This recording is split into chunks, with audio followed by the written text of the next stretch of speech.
మనం మార్కెట్‌లో చూసుకున్నట్లయితే వివిధ రంగుల్లోనైతే మనకైతే సిలిండర్‌లయితే కనిపిస్తూ ఉంటాయి. అయితే ఆ సిలిండర్ వల్ల ఉపయోగం ఏంటి? ఆ సిలిండర్‌లో రంగును బట్టి ఆ సిలిండర్‌లో ఏ గ్యాస్‌నైతే నింపడం జరుగుతుంది అనేది ఇప్పుడు చూద్దాము. ఎరుపు రంగు గ్యాస్ సిలిండర్‌లో లిక్విడ్ పెట్రోలియం గ్యాస్ అయితే ఉంటుంది. ఇది మనం సాధారణంగా వంట కోసం అయితే ఉపయోగిస్తూ ఉంటాము.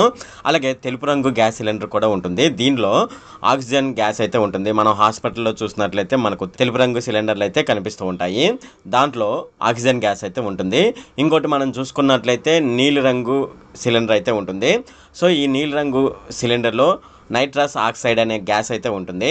సో, ఆ గ్యాస్‌నైతే దాంట్లో నింపడం జరుగుతుంది. అలాగే బ్రౌన్ రంగు కలర్‌లోనైతే మనకు సిలిండర్‌లయితే కనిపిస్తూ ఉంటాయి. సాధారణంగా ఇవి మనం చూసుకున్నట్లయితే మన చిన్నప్పుడు గ్యాస్ పడుతూ ఉంటారు గదా! అంటే సోడాకి గ్యాస్ అయితే పడుతూ ఉంటారు గదా!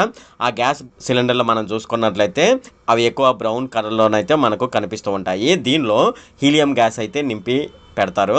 అలాగే మనకు నలుపు రంగు గ్యాస్ సిలిండర్లు కూడా మనకు కనిపిస్తూ ఉంటాయి. అయితే ఈ నలుపు రంగు గ్యాస్ సిలిండర్‌లో నైట్రోజన్ అయితే పెడుతూ ఉంటారనమాట. ఇవి గ్యాస్ సిలిండర్ యొక్క రంగును బట్టి ఆ లోపల ఏ గ్యాస్ అనేది నింపడం జరిగిందనేది మనం తెలుసుకోవచ్చు. ఈ వీడియో ఊరికే చూసి వెళ్ళకపోతే కొంచెం సబ్స్క్రైబ్ చేయొచ్చు కదా!